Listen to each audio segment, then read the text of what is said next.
Olá, criptomaníacos! Aparentemente, a correção do Bitcoin foi muito menor do que eu esperava e agora ele já rompeu aquela faixa que eu tinha comentado com vocês no vídeo anterior. Vamos falar sobre isso, também vamos falar sobre a Litecoin no vídeo de hoje e sobre bancos sugerindo que se cobre um imposto para quem trabalhar em casa. Depois de te trancarem em casa contra a sua vontade, agora querem te cobrar imposto se você ficar em casa. Tudo isso logo após a vinheta.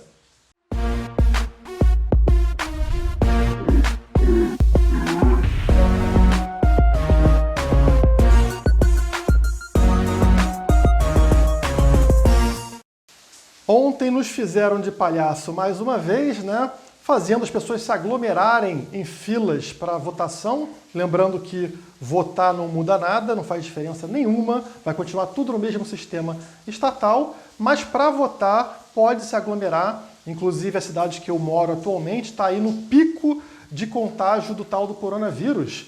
E estava todo mundo aglomerado, várias pessoas, centenas de pessoas, todas reunidas no mesmo local, inclusive dentro de escolas, né, onde não pode ter aula, mas está todo mundo lá fazendo a festa da democracia, né? Até esqueceram que existia a tal da pandemia. E é por isso que eu estou aqui com essa camiseta libertária. Atrás dela vocês encontram essa frase aqui do Mises, né? Ideias e somente ideias podem iluminar a escuridão. Vocês encontram tanto a camiseta quanto a caneca na loja da Criptomaníacos. E bem, vamos falar sobre a palhaçada que está acontecendo. Vamos começar o vídeo sobre isso. Aí na tela vocês veem que cidades brasileiras registram aglomeração em locais de votação.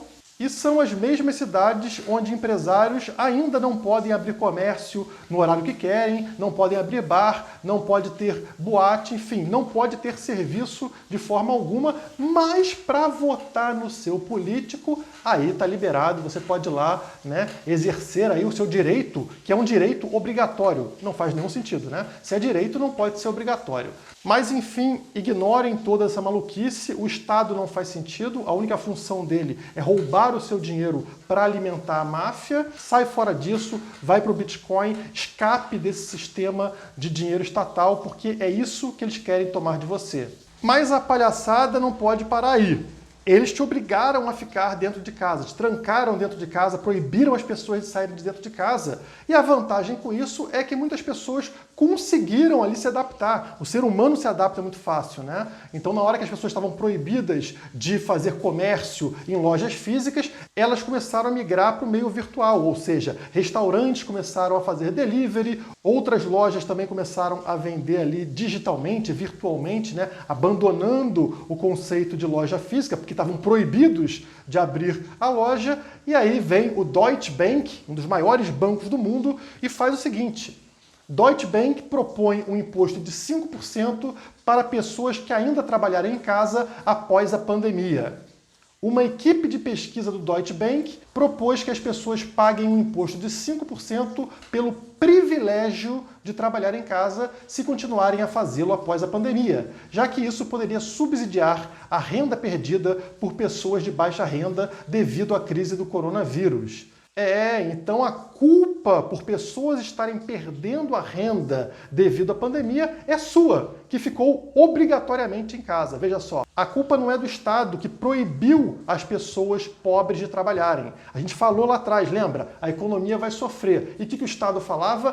Primeiro vidas, depois a economia. O que não faz nenhum sentido, já que economia e vida são coisas interligadas. Agora isso chegou, o problema finalmente chegou. As pessoas mais pobres estão com problema econômico. Aí qual a solução? O Estado vai pagar por isso? Não. Repassa pra gente, mais uma vez, né? Cobra agora imposto de quem ficar em casa. Como se essa pessoa tivesse alguma culpa. A pessoa investiu na sua loja física, na loja lá na rua, foi proibida de trabalhar, ou seja, faliu o negócio dela lá, aí ela investe dentro da casa dela, ou seja, vou trabalhar virtualmente, agora vem esse banco safado aqui falar que não, vamos cobrar imposto porque é um privilégio você ficar em casa. Como assim privilégio? Isso não foi opção da pessoa, ela teve que remodelar a vida dela para trabalhar de casa. Agora você quer que ela pague duas vezes. Pagou pela loja que estava na rua, vocês quebraram a loja dessa pessoa e agora querem cobrar para ela ficar em casa. Vergonha desses bancos que tem que acabar mesmo, o Bitcoin vem para isso, e vergonha também desses parasitas políticos que proibiram as pessoas de terem suas próprias vidas. E é exatamente para não ser punido pelo que você não escolheu que você precisa passar para o Bitcoin, migrar para dentro do Bitcoin. Porque se você tiver reais, dólares na mão, esses parasitas vão ficar inventando taxas para tentar recuperar o dinheiro que eles estão perdendo. Eles criaram um problema, a economia afunda, eles começam a arrecadar menos, eles vão cobrar de quem? De você. Fuja do sistema financeiro tradicional. Vamos entrar no gráfico do Bitcoin rapidamente para falar aqui sobre um possível erro que eu tive no último vídeo, né? Onde eu falei para vocês que a minha expectativa seria do preço bater nessa faixa vermelha, recuar provavelmente, né, possivelmente, até esta faixa branca aqui embaixo e voltar a subir. Bom, estava dando certo até hoje, tá, pessoal? Eu fiz o vídeo nessa data aqui, ó, exatamente quando o Bitcoin entrava nessa faixa vermelha, eu disse para vocês, ele vai recuar. Essa era a minha estimativa. Isso aconteceu, tá? O Bitcoin estava em 16.400, 16.500 dólares e ele recuou até 15.700 dólares. Então, até uma diferença considerável aí do ponto do meu vídeo até o recuo que ele teve, tá? Foi um recuo pesado aqui do Bitcoin, mas nem perto do que eu esperava. Eu esperava que ele viesse até essa faixa branca aqui na região dos 13.300 dólares, tá? Então, ele recuou até os 15.700 e voltou a subir rapidamente. Então, isso mostra a força do Bitcoin e também serve para a gente aprender que os fundamentos são mais importantes do que o gráfico, né? Os fundamentos nesse momento para o Bitcoin são excepcionais, excelentes, apesar do gráfico algumas vezes mostrar fraqueza no curto prazo. No curto prazo aconteceu, mas muito menor do que eu esperava. Eu tinha falado de recuo até a faixa branca devido ao último recuo que a gente teve nessa faixa de preço, né? Foi só uma vez, então a gente não tinha ali uma base muito grande para considerar isso, mas era a única coisa que eu tinha, já que o Bitcoin quase nunca chegou nesse patamar atual, então essa era a informação que eu tinha, né? Um recuo até a faixa branca, mas, como a gente está vendo aqui, o Bitcoin está com força e está rompendo aqui esta faixa vermelha que eu mencionei para vocês. Como esse é o gráfico diário, isso ainda não está certo, tá, gente? Porque a gente não fechou o dia acima dessa faixa vermelha, que foi o que eu mencionei para vocês no vídeo passado, como estarei errado caso isso aconteça. O fechamento vai ser às 9 da noite aqui no Brasil, né? Então nós estamos distante disso, mas no momento a gente está rompendo essa faixa vermelha com Bitcoin a 16.700 dólares. Incrível, já ultrapassamos os 90 mil reais. Vou pedir para o Papai Noel Bitcoin a 100 mil reais em dezembro. Talvez esse presente fique até barato para o Papai Noel, né? Mas tá aí um presentinho bom, Bitcoin a 100 mil reais. Para mostrar por que estava dando certo o recuo que eu passei para vocês e agora está dando errado, eu vou abrir o gráfico de 4 horas, um gráfico de duração menor. Olha que interessante aqui o que eu estava mapeando no Bitcoin e que vinha dando certo, tá? Vocês percebem aqui essa linha de tendência amarela, são duas linhas de tendência, né? A gente tinha essa aqui que vinha de abril de 2020 até outubro de 2020 e essa outra aqui em cima que vinha de outubro de 2020 para frente, tá? E aí notem como elas tinham algumas coisas similares. Essa linha de tendência era respeitada, o preço subia, voltava para a linha de tendência, subia, voltava para a linha de tendência, até que aqui em julho de 2020 o Bitcoin deu a louca, começou a subir de forma maluca nessa linha de tendência da cor roxa aqui. Olha só como acelerou o crescimento de preço do Bitcoin. O Bitcoin disparou, tá?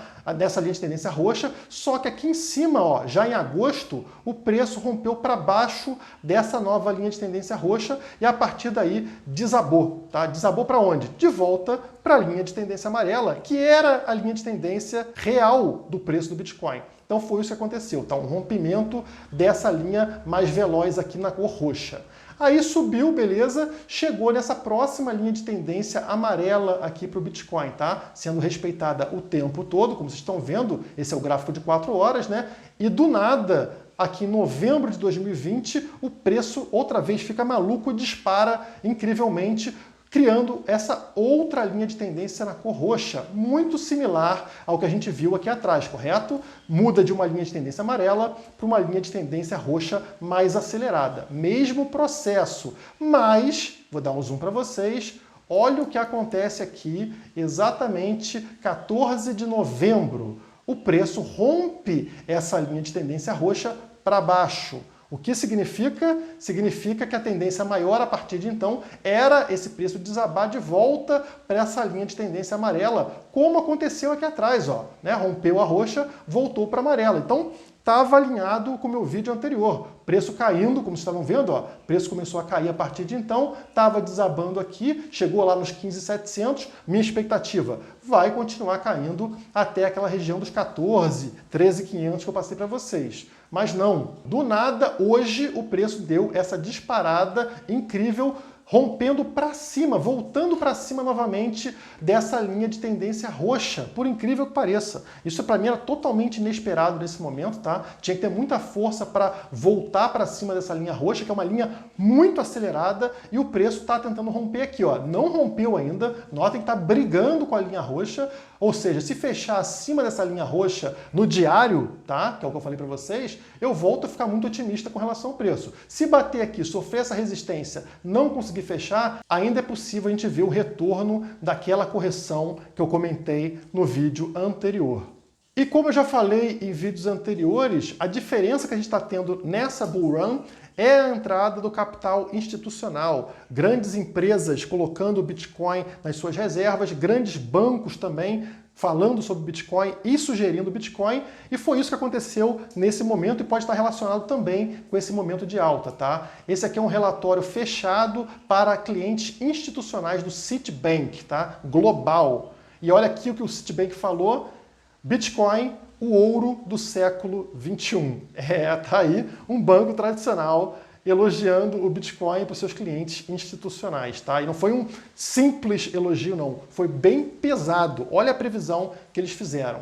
Eles começam falando que essas altas do Bitcoin lembram muito o que aconteceu com o ouro lá no passado. Eles falam que na década de 70, após 50 anos do ouro sendo comercializado entre o patamar de 20 dólares e 35 dólares, ele teve uma disparada de valor. E por que aconteceu essa disparada no valor do ouro? Porque a gente viu aí o governo, né, os estados, tirando aquele lastro do papel moeda no ouro, que sempre existiu. E na hora que o Estado destrói esse lastro, ele destrói o papel moeda e isso faz com que o ouro dispare de valor. E a mesma coisa está acontecendo nesse momento de crise global devido à tal da pandemia e lockdown que a gente acabou de comentar. O Estado, mais uma vez, tendo uma gigantesca interferência econômica, e isso vai levar um ativo que é escasso e não controlado pelo Estado a disparar de preço. A aposta do Citibank aqui é pelo Bitcoin.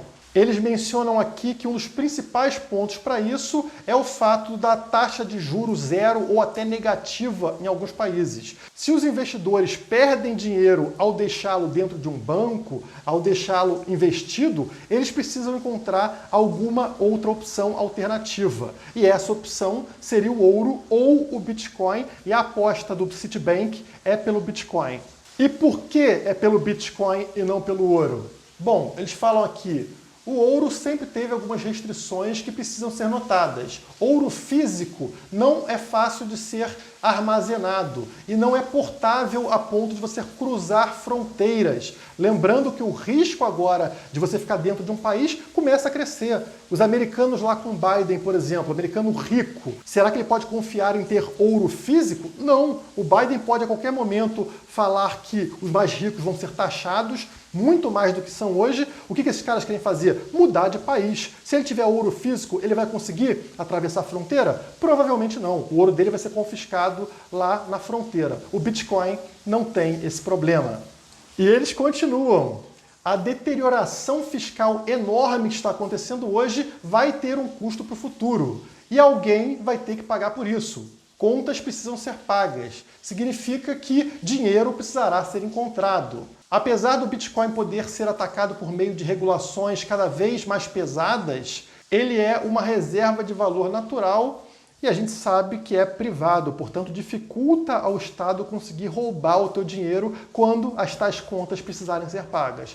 Isso não se aplica para quem está investido em ouro, porque a gente já viu aí no passado governos, né, estados confiscando ouro. Com Bitcoin eles não conseguem. Claro, desde que você não deixe ele dentro de uma exchange, dentro de uma corretora. O Bitcoin tem que estar na sua posse, na sua carteira digital. E aí chega a cereja do bolo. Esse maluco aqui do Citibank pega um gráfico de preço do Bitcoin na história e ele chega à conclusão de que o preço do Bitcoin lá em dezembro de 2021, ou seja, dezembro do próximo ano, vai estar batendo nos 318 mil dólares, tá? 318 mil dólares para o Bitcoin em dezembro de 2021. Essa é a previsão do analista do Citibank. Eu não vou falar para vocês sobre esse valor, é possível sim, Bitcoin, tudo é possível com Bitcoin, mas tem que lembrar que essas previsões de longo prazo, vocês têm que descartar. O que a gente sabe, e o que é importante nessa mensagem, é que a tendência do Bitcoin é sim subir de preço. Tá? O Bitcoin vai continuar se valorizando contra o papel moeda estatal, seja lá em que país você estiver. Então, essa previsão é a que importa. Qual é o valor que vai bater daqui a 1 ou 2 anos? Ninguém sabe, tá? A gente tem várias previsões que batem aí, como mostrei para vocês, acima de 100 mil dólares, mas não importa. O que importa são os fundamentos apontam para cima. Para longo prazo, muitas vezes, é melhor você se basear em fundamentos. E para reforçar aqui o texto do analista do Citibank, a gente tem esse gráfico aqui que mostra o Bitcoin contra o ouro. Geralmente o Bitcoin e o ouro são ativos que andam juntos, né? Eles têm uma certa ligação. Então você percebe aqui, Bitcoin é a linha branca, ouro é a linha amarela. Notem aqui, ó, subiram juntos nesse momento, caíram juntos depois, subiram juntos nesse momento, caíram juntos depois, subiram juntos nesse momento. Opa! Chega agora, o que aconteceu? Ouro começou a cair, depois daquelas notícias positivas com relação à vacina que tinha surgido, mas o Bitcoin continuou subindo.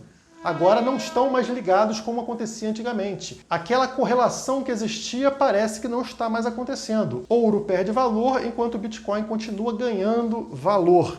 Então é muito interessante a gente ver isso porque está alinhado com o que o próprio Citibank falou naquele relatório, né? O Bitcoin substituindo o ouro como o ativo de segurança do mundo, né? Até pela questão lá das fronteiras e tudo mais. A gente vive num mundo agora que não tem mais fronteiras. As pessoas querem sair fora quando dá algum problema. E nesse sentido, o Bitcoin é muito superior ao ouro. Para fechar o vídeo, mais do que rapidamente, vou abrir aqui o gráfico Litecoin contra o dólar, tá? Porque eu quero mostrar uma coisa que eu percebi aqui, um padrão também, tá? A gente tinha esse padrão aqui, essa linha de tendência aqui, tá? Que era o topo, no caso, né, do preço da Litecoin, que vinha lá de 2015 até aqui 2017, tá vendo? O preço sempre batia nessa linha aqui e recuava, batia e recuava. Na hora que teve um rompimento dessa linha amarela aqui atrás, o preço disparou até esta nova linha amarela aqui, ó. Aí encontrou o topo lá em dezembro de 2017, a última alta histórica, e aí vem caindo e buscando essa linha amarela desde lá, tá? Acontecendo toda vez aqui. Esse é o gráfico semanal da Litecoin.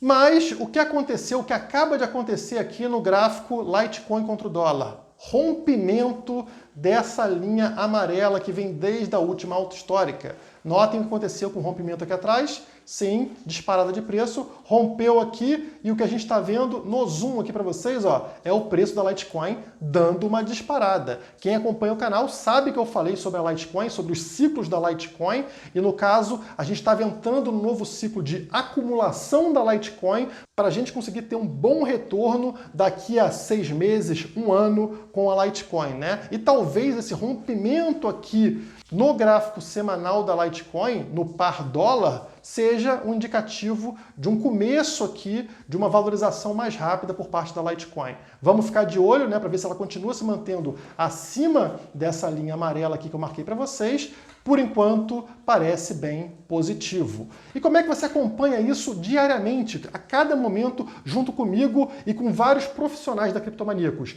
Venha para os nossos serviços da Criptomaníacos, plano básico, plano premium, nosso link está aqui na descrição e a gente te aguarda por lá. Por hoje é só, muito obrigado e até a próxima. Stake sem custódia e sem bloqueio é com a Nus.